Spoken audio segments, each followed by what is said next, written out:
There are two markets that influence real estate market cycles, and that is the physical market and the capital market. The physical market analysis answers the question, how much demand is there for space among users? Capital market analysis answers the question, how much demand is there for investment properties among investors?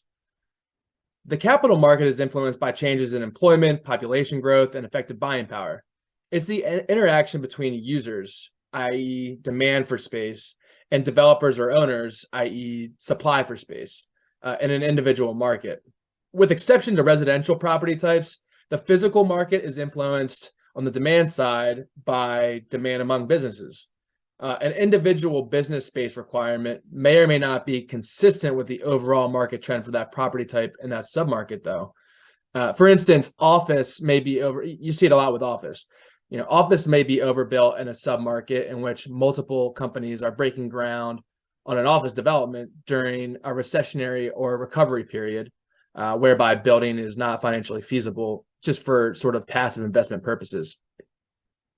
In other words, it's difficult to find a lot of demand out there to make spec building, for instance, financially feasible. The physical market for most commercial real estate asset classes is incredibly inefficient, as a lack of transactional data precludes our ability to discern the state of the market cycle in real time. This is also known as inefficient price discovery. So simply put, with commercial real estate properties, there's typically not an abundance of sales of a particular property type in a particular submarket during a short period of time to assert with a high degree of certainty where the property type is trending in pricing. So contrast that with market pricing in the residential market and the stock market. Both of these asset classes exemplify efficient price discovery, which is based on plentiful transactions and timely data. It's also important to note here that shifts in commercial real estate pricing generally occur over a long period of time, or longer than residential, for instance, as buyers and prospective tenants typically are accustomed to benchmark values or metrics in a given submarket. These benchmarks are reimagined over time, given outlier transactions, which are retroactively understood as the beginning of market shifts. Only in hindsight can we recognize these once outlier transactions were the start of a larger market trend.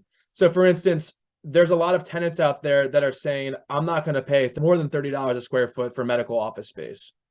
But if there is such a constraint on supply, there's going to be somebody out there that's going to end up paying $32 a square foot. An appraiser might say it's not worth that. It's only worth $30 a square foot based on, these comps.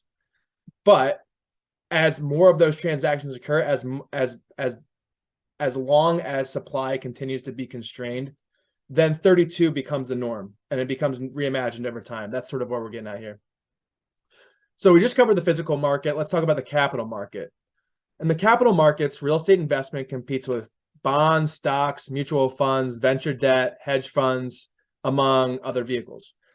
Real estate uniquely benefits, though, from depreciation write-off and is uniquely diversified in that the return of and return on capital can come from increasing net operating income, which is more of a supply-demand side argument on the physical side, or it can come from price appreciation, i.e. lower cost of capital, lower cap rates can push up value on the capital market side.